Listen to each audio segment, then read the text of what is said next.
How do I stay so young looking? How do I stay so young looking? Positive attitude. That's like one of those questions like, how conceited could you be? You can do that by...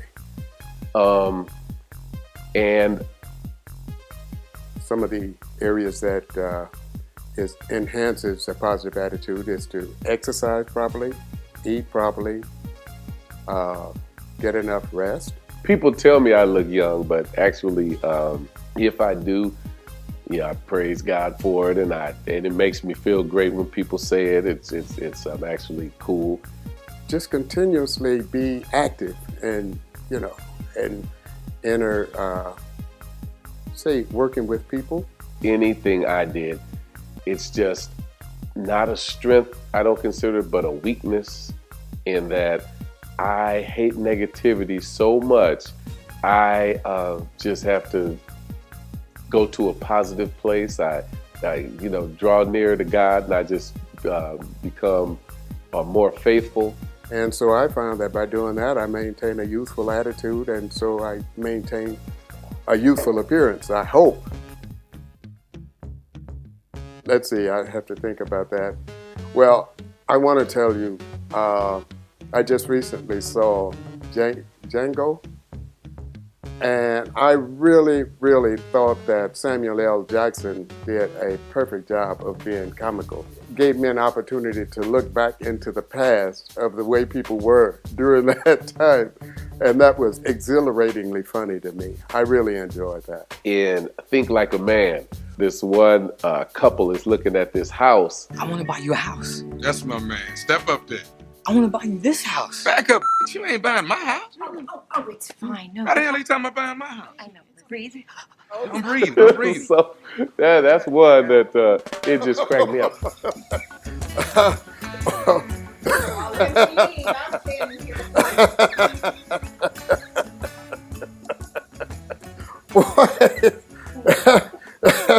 You really wanted to have some fun today with Granddaddy, huh? How many girlfriends have I had? I know exactly how many girlfriends I've had. I have had 3 girlfriends. I had one girlfriend when I was 16, and then I got another girlfriend when I was 18, and then my last girlfriend is my wife. I got her when I was like 20 or something like that. Well, how many girlfriends have I had? I couldn't begin to count them, believe me. I could not begin to count them. And of course, I just love ladies so much. I think that, as I've told you in the past, that the best thing that God put on this earth was a beautiful lady. And, I love them, I appreciate them, I respect them. So I've had, let's say I've had my share of girlfriends. My worst date. Oh, well, that was the date. When my brother Ted was alive, I came down to visit him on New Year's Eve. I was single at that time. He and his wife, Sonola, and they had a friend there with his wife, and I had no one, and I was satisfied with that, and what I wanted to do was go along with them, and of course I would have met someone that night myself. But his friend told me that he had a girlfriend, a friend of his, that he'd like me to meet. I asked my brother, I said, Ted, have you met her? He said, no, Phil, I haven't met her. So we went by to pick this lady up, and when she opened the door, I thought I would die. I had never in my life seen a woman so ugly. Have you ever seen a Mau Mau man? She looked worse than the Mau Mau man. It looked like she had built a sort of a tree cage on her head. Really, she was so, and I'm sorry to say that about her, but I was wondering to myself why the guy would have told me she was beautiful. He really thought she was beautiful. So that only goes to show you that beauty is in the eyes of the beholder. So I had to take that lady out because I'm a nice person. I didn't want to offend her in any way, right? Sonola saw her, she asked the guy, why did you turn my brother-in-law on to somebody like that? He said, well, she looks nice to me. So even after that, we went out, right? So we got to this party. I could hear the clattered upstairs, and I could see some of the ladies downstairs, beautiful ladies. I made certain that, she walked way up ahead of me so I could lag in behind, so when we walked into the party, no one would think that I was with her. You know what I mean? I just remember this girl. It's almost like her face, it felt like she had like Vaseline on it or something. It was just so like oily. And then like my face touched her face, and then it was like she did her forehead, and everything just felt like oil. And it just gave me the creeps, man. And so it was like, oh, what? Next question. Who has the most game out of the Mcallister boys?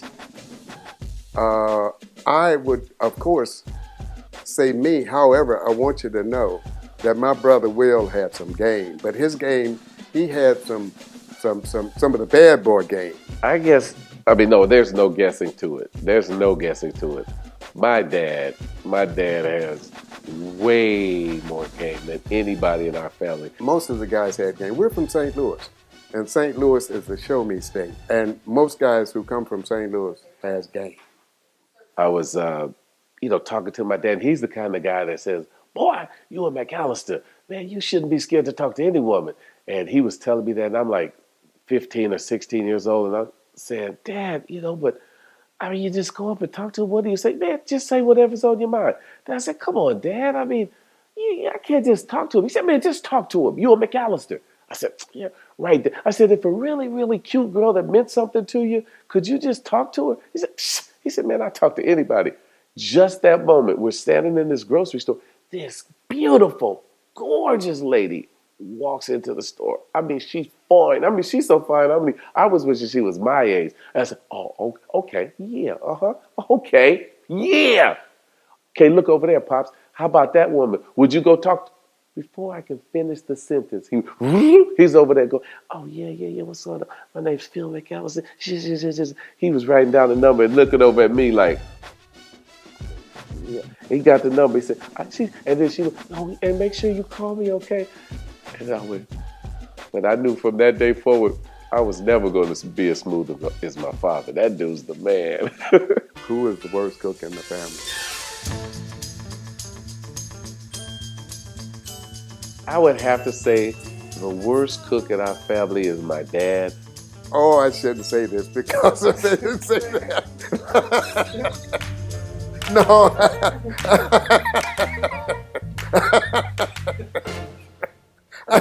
I can't say this because they might see it. I have a cousin, Billy, who has a wife, and I think her cooking was probably the worst that I've ever tasted.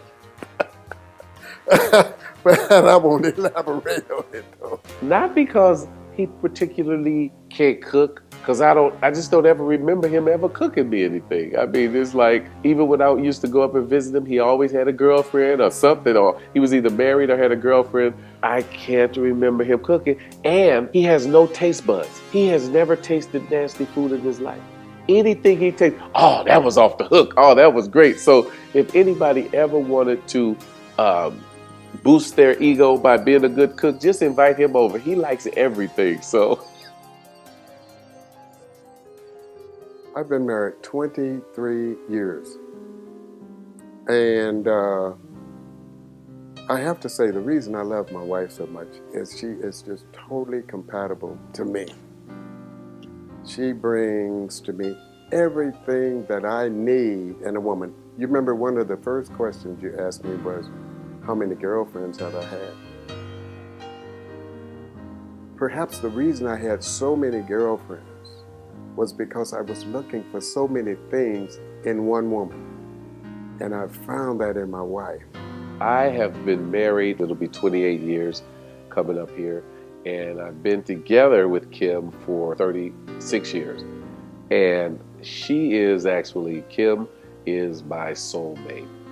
She is the perfect woman for me.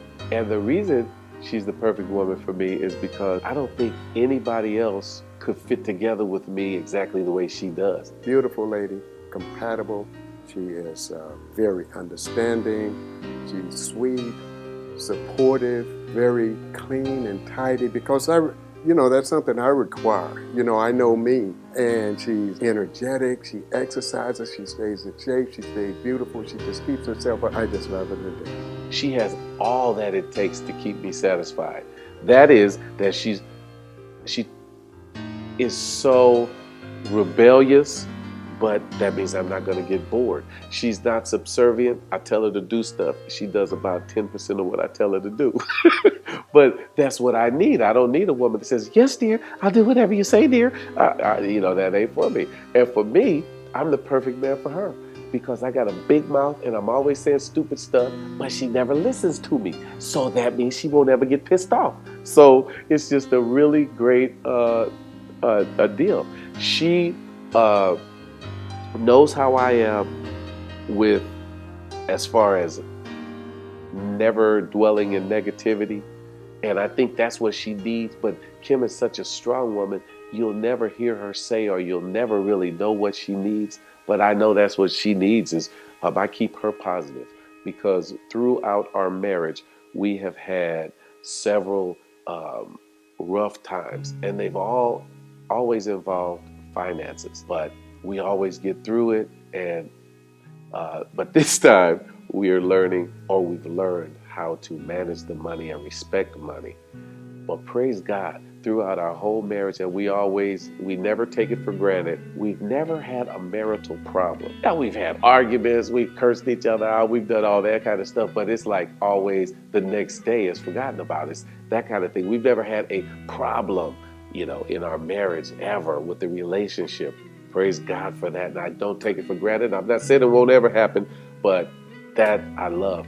But the financial problems we've had again and again and again. But that's God, letting us know that He's going to bestow a lot of money on us because we got a lot of financial problems. So we're ready to get blessed together. But no, that's my girl. She's got my back on everything. She gave me some wonderful children. And some wonderful sisters, and I love her family, and I'm just blessed to be with her. The one bit of advice I'd give to people to help them is to make certain that they're doing something that they really love doing, something that they would do if they weren't making money doing it. One is to establish goals, to really understand what you want out of life. Of course, everyone has to do what they have to do to make it in this life. But if you want to be super successful, where you're destined or almost guaranteed not to fail, just do something that you're ultimately passionate about. Eventually, you're going to reach a point where you would obtain your goals. But you have to establish a plan and follow that plan, maintain a positive attitude, and have a winning type personality that if you believe in that, quitter never wins and a winner never quits. So if you keep that attitude and just be nice to people and try to understand what people are about, but keep your eyes on the ball, and the ball is your goal that you establish for yourself.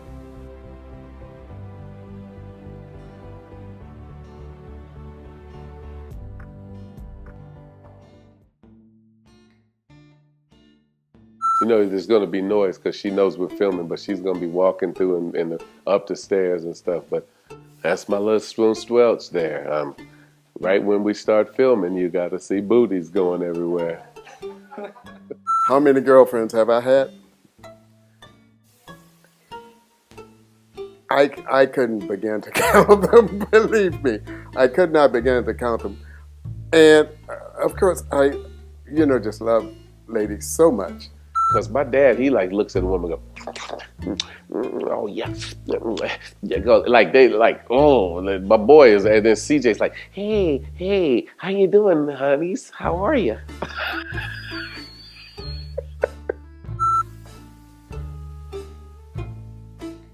Wow, that's a hard one because Oh, I'd have to say,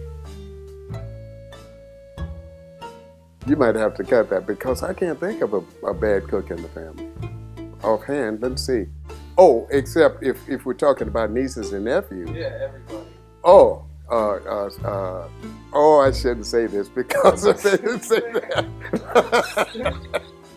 No.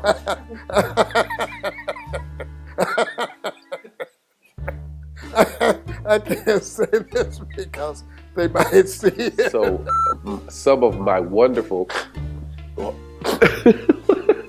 Wait. You better not. CJ, don't put this open.